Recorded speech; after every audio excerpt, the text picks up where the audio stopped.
So hello, everyone. Thanks for joining us for another episode of Coffee with Carl. Today we have John Hancock Investment Management with us, Matt Miskin and Michael Atani. They're going to be talking end of summer market review. So Mike, I'll turn it over to you. Great. Well, thank you all for having us. Again, I'm Mike Litani, part of John Hancock Investment Management. So we focus on investments that are used with it, whether it's in individual wealth management or within corporate retirement plans, 401k plans. We partner with advisors like Carl in providing timely ideas that help him as he's going through and building lineups of investments to use within your own accounts. So we're fortunate that he had us asked us to join you guys today, and we have also Matt Miskin, another member of John Hancock Investment Management, to provide a presentation for us today. And I know Carl wanted to kind of focus on what's going on in the markets today as we head into the fourth quarter, end of the year. So Matt is one of our co-chief investment strategists at John Hancock Investment Management. He's been with our firm since 2014, and he's responsible for developing timely market and economic insight that we can use with our clients and advisors across the country. And one of the things that him and his team work on is a tool or a piece that we have. We call it market intelligence, which you may have seen if or Carl may have mentioned it to you. But it's our sort of 12 to 18 month outlook on what's going on in various areas of the market. So that's what Matt will kind of touch on and use as a kind of as he discusses his outlook and opinions. So I will hand it off to Matt, and hopefully this will be a good timely update for you guys. Yeah, thanks, Mike. And Carl, really, it's up to you how you want to take it from here. I'm open to questions. Obviously, you're very entrenched in all the day-to-day of the markets as well. So hoping for a lively discussion. Perfect. Yeah, thanks, guys. I appreciate it. Yeah, Matt, I think where we can start is just high level. We've seen quite a rally to start the year. We had a little bit of a pullback, and we started to rally again. Right now, yesterday, the market did take quite a hit, and now we're starting to you have some analysts out there calling for a correction again. Obviously, there's some of the same old faces have been calling one all year. But what are you guys seeing on your end? How are you looking at, where the markets are, and then maybe where the economy is? Because obviously they're two separate equations. So, it'd be really good to get, some commentary on both. Yeah, so we really focus on corporate profits. So if you could turn out all the noise and not watch any TV or any news source, and you were to focus on one thing that drives stocks, at least over time, it's corporate profits. And this quarter, for the second quarter at least, earnings are back. Corporate earnings are back to near all-time high levels. And earnings actually grew in the second quarter 11% year over year, which is the best earnings growth since coming off of 2021, which was a great year for markets. So corporate earnings are actually pretty strong. Now, the valuation on top of that earnings is a bit stretched. There's parts of the market that are expensive. For example, some of the heavy lifters in the technology space have gotten a bit ahead of themselves in our view, just from a valuation standpoint. But if you go down in market capitalization, meaning from the big companies to more like kind of the middle-sized companies, your valuations go to very normalized levels. So it's similar if you went shopping and all of a sudden something's really expensive at the grocery store, and then something's kind of hasn't gone up in price at all. Yeah. Some of those things we're looking at as opportunities here, but overall corporate profits are holding up. We're likely to see some volatility. That's just normal for any given year. But that to us is the biggest thing for stocks right now. That's likely helping them be where they are today. Well, do you guys get a bit concerned about just how top heavy the market is, right? I mean, when you're talking about for the market, right, to continue, you have to have broadening out. But when 30% is called 7 companies, if any of those start to have weakness, the S&P has to go down, right? It's tough. Yeah, it is tough to have the market withstand the top heavy names potentially losing ground. And, some of these names are up over 150% year to date. These are major companies that already were big to begin with. They added $1 trillion of market capitalization. To put that in perspective, that's nearly all the 2,000 small cap companies combined. Yeah. In that just one company, and it was just over like 6 months that it changed that much valuation. That is one of the bigger risks we see today. And frankly, we think that is going to be one of the biggest inputs as it relates to the investment landscape for the next like 5 to 10 years. We are statistically, and I'm not trying to go down your stats class or quant, because trust me, it was hard for me too. But it's called, an outlier. An outlier is something that doesn't happen often, right? Right now, the top 5 stocks make up about 30% of the S&P 500, which is the most in history. So there's no even statistical evidence of this ever happening before. So it's called like a 4 standard deviation event. Basically, it's just never happened. And if that dissipates, meaning other stuff catches up to it, or that stuff just falls relative to it, then all of a sudden you got a normalizing of the environment. And we think that's what's going to be in store for the next 5 to 10 years. So it does mean that you want to look outside those top 5 names and you want to find some other opportunities. We're trying to find good quality stocks at relative value, like on some sale. It doesn't need to be like a fire sale, but like a good valuation. And we're finding that in mid caps in particular. Over the next year, you see the most opportunity potentially in the mid cap, and then are you guys leaning more into potentially the value or the growth side? How do you write that? Yeah, so overall, I'd say stepping back, just globally, we do actually see the United States as the best economy in the world. And the stocks here are of the strongest in the world. And what I mean by strongest is corporate profits are the highest anywhere in the world. So that is a positive. But in the growth space, which is again, it's a big part of the S&P or US equity market, that's where the valuation risk lies. So what we're trying to do is use a heavy value lens in our large cap space. So saying, look, I like quality stocks on sale. That's not going to buy some of these stocks that are up 150% year to date, but it's going to look for some good quality stocks that, we think are decent valued. And then we're going into mid cap. And frankly, we've got more of a value tilt. In the growth space, so these growth stocks, right? Some of them make a lot of money. Some of them are just called growth because the sales are up, but they haven't made any money. We like companies that make money. And I know it's shocking, right? You're like, you guys are alone. Really? Yes, exactly. But it's times like these, especially the last 5 years, there's been companies that just survived on low interest rates or, kind of stimulus packages. We want companies that can stand on their own 2 feet. And that's really, again, where we're finding that is going more into mid cap, some of that US large cap space. How are you guys thinking about small cap? Are you still concerned about, obviously interest rates have been coming down, the Fed's going to cut. How do you guys see that into the future? Because for me, I mean, we keep hinting at this 2% number. Can we really even get there? Or is the Fed going to most likely, move the line in the future, whether it's over the next couple of months or after an election per se? Yeah, so small caps have been underperforming, and I do actually like that as a reversion idea. So like if the market is so top heavy and it can't, like statistically speaking, again, reversion meaning it's just so out of whack that it ends up coming down, small caps would catch up ground. So that would be good. The thing with small cap, you just have to be a bit more careful in how you express that in a portfolio because the different ways you can implement it. So the most popular way is an index, or not popular, I'd say, but just that's where the basic, if you talk about a market, that's how you sometimes talk about it as an index.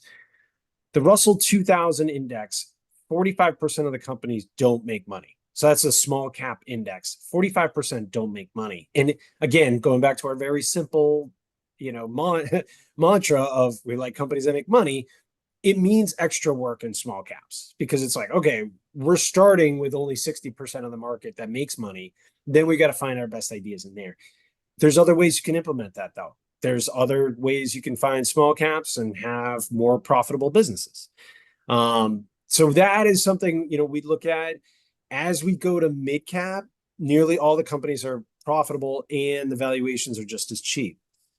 That to us is again, why we're a bit more mid than small.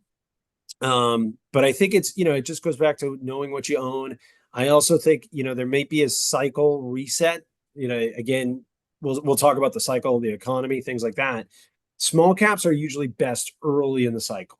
Mhm. You can get huge returns coming out of a recession or coming out of a correction. And that's really we're waiting for that pitch really to look at it more favorably. For now, I think we're a bit more defensive. But again, longer term, if you're like sitting here saying, hey, I'm thinking about for the next 10 years, I think they can make up ground versus large cap and do actually pretty well. You actually hinted at something I think is very important, for investors is just call it the active versus passive conversation. So at John Hancock, how are you guys, beating beating the large cap space as a manager, I can imagine has been extremely difficult. Do you got I would imagine you guys see a lot more opportunity in maybe the mid caps of the world where there's a lot more disparity in returns. Can you just walk me through, how you guys think about that and, how you guys help to create that edge, maybe in some of those different asset categories? Yeah, so the world has become much more of an index investment world. I mean, there's all these indices now. I mean, it's not even passive anymore. So passive means you can just kind of set it and forget it. I don't even know if that necessarily exists because even passive indices, so meaning like a benchmark or something that's just supposed to track an asset class, they can have vastly different characteristics. So like even S&P and Russell, these are two different providers of indexes. They could have one is profitable, one's not. One is lower market cap, one's higher in market cap. One does this. And you're like, well, which one do I choose? It's not even a passive decision anymore. So when you go into another vehicle that can actually have active management, it can go, hey, I like some of what S&P does and at their quality maybe, but I like the Russell's higher market cap. Right now with our strategies, I mean, a lot of them are actually more in the middle than they have been in the past. So they're not necessarily way value or way growth or way up in cap or down in cap. But what they're trying to do is mix high quality companies that are trading at reasonable valuations. And that's, again, our mantra is driven from our portfolio managers. That's part of our job is just to say, what are you all seeing across all these different portfolios? And that's what we see the most of. So, and it's been different, I think for the market, that's actually been a pretty successful strategy. The quality factor has actually been of the best last year. And then you've gotten less downside risk having some value because a lot of times, like in 2022, tech got smoked. On the downside, it was the more expensive stuff. Value did better. Yep. So I think that's the way we're trying to implement it. And, I think when you do have these kind of top heavy names see a downturn, active management has been doing well in protecting. What are your guys' biggest concerns? We talking about downturn. I mean, obviously the market could get hit by, any of these tech names going down, but are there any catalysts that you guys are seeing? And obviously it seems like you're waiting towards the value sector, but how are you guys thinking about that and some things that could potentially be on the trouble front for investors?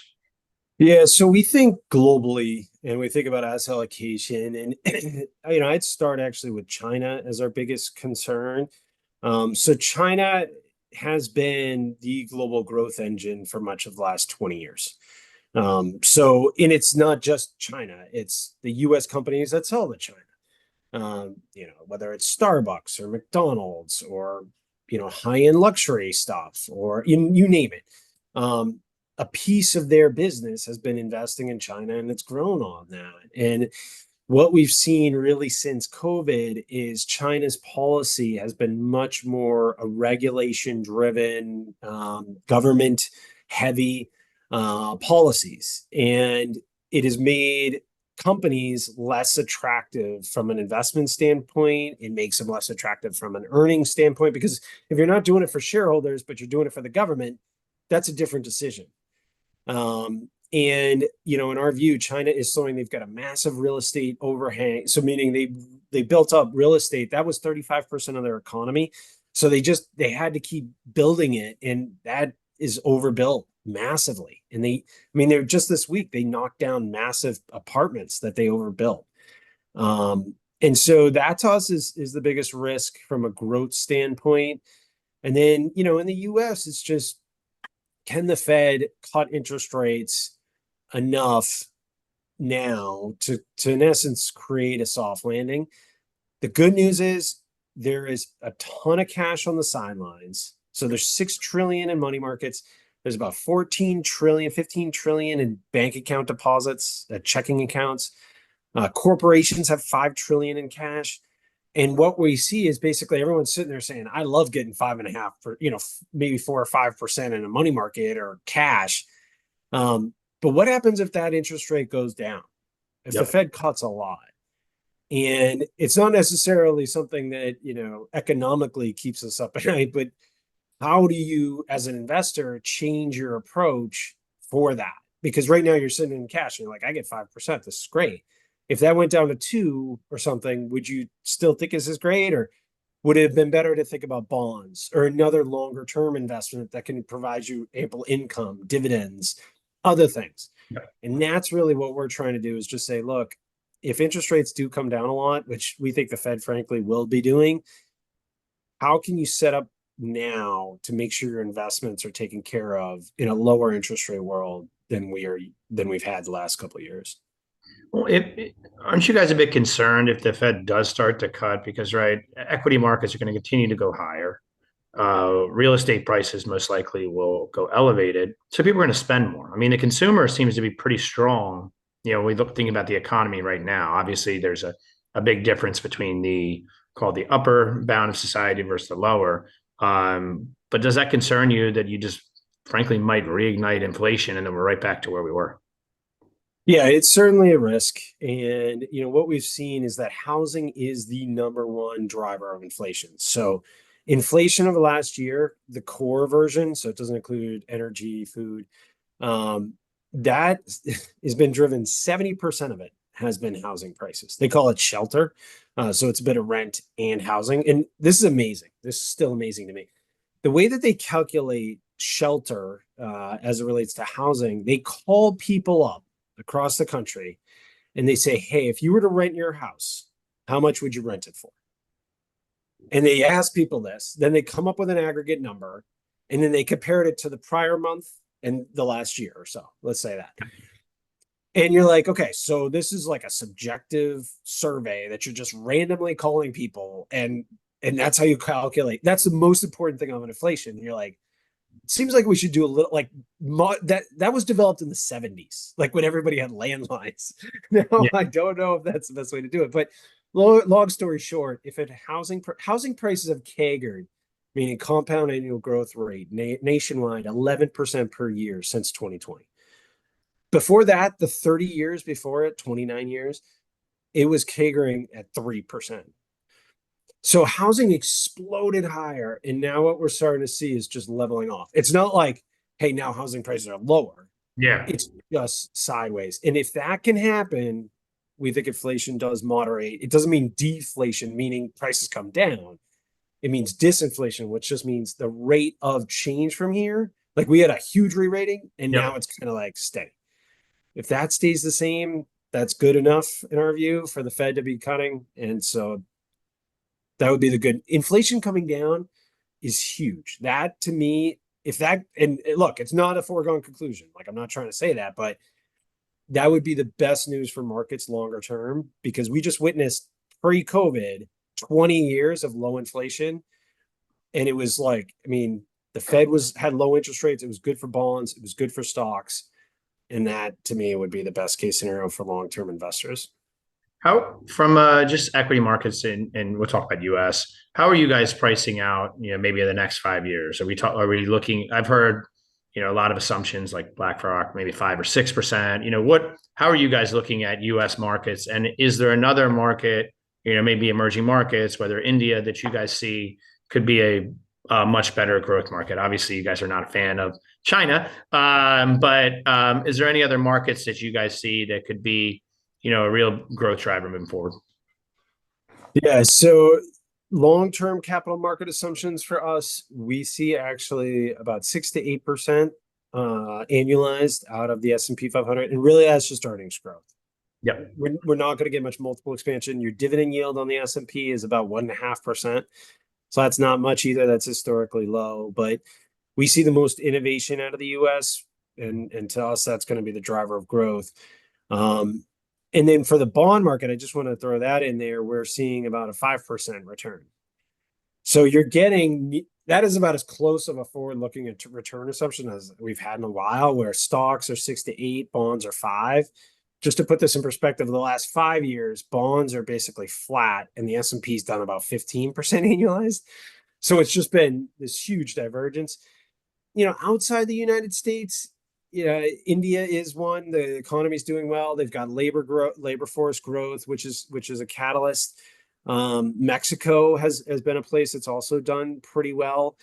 But what is hard is that outside the United States, China was for the US, China was a growth engine. Outside the US, China was even more of an important growth engine because domestically growth hadn't been as strong in, let's say, Europe or other parts of Asia. So they also latched onto China.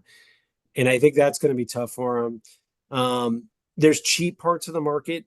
We actually express more value outside the United States than growth because there's companies that are on sale that have had pretty good earnings, frankly, in healthcare and industrials. So when we think about it, it's a little more of a style call and a sector call than a country call. But again, the US is so tied to tech and so concentrated. You go outside the United States, you're not going to get that much tech. You just can't, there just isn't that much tech companies outside the US. So that's good diversification in case tech is overvalued and comes down. Then internationally too, you're usually currency-wise, they're different currencies you're picking up. The dollar had been holding up and then it just got hurt real bad. It went down pretty hard. If the dollar goes down, the other currencies go up. That helps your foreign exchange return. This quarter in particular, that's really helped. So just some things to think about for the non-US markets. That's really helpful. I was reading too. I mean, the expectation the dollar could go down a little bit further, and that obviously can continue to spur growth over there. And I think before we finish up here, especially too for investors that are nearing retirement, you spoke a little bit about fixed income and bonds and the opportunity there. Any insight maybe to the credit space? I mean, we've heard a lot more of that conversation about the high yields and the great opportunity in credit and lending, and you've seen a big push there. More specifically, private credit's been a pretty big one. How are you guys? Any concerns there? I mean, as the economy weakens, and how are you guys thinking about that area since it's been touted so much over the last year? Yeah, so we're kind of like value shoppers for you, and there's not a lot of value. There's not a lot of stuff on sale on the lower credit quality. So the additional yield you get for owning a junk bond versus a high quality bond is about 3%. And to put that in perspective, there's only a handful of years over the last 30 years where you've only gotten 3%. The average is 5%. Sometimes you can get in at 8, 12%. At 3%, you're sitting here saying, I'm not getting compensated that much more in yield than what I'm already getting. And frankly, high quality bonds are on sale on our work because over the last 10 years, high quality bonds earned 2%. And you're sitting here saying, there wasn't any other option. So high yield was yielding 4 or 5 and high quality was yielding 2. Now we're getting 5 out of high quality bonds and about 8 at a high yield. And I'm saying, hey, if we can do 5% and compound that for the next 5 to 10 years in high quality bonds with low default risk, I'd rather take that. If there's a time where high yield goes on sale and we're saying, okay, now we're getting like 12% yield, or the spread between high quality bonds and high yield is more like 5% plus, we'll take a look at it then.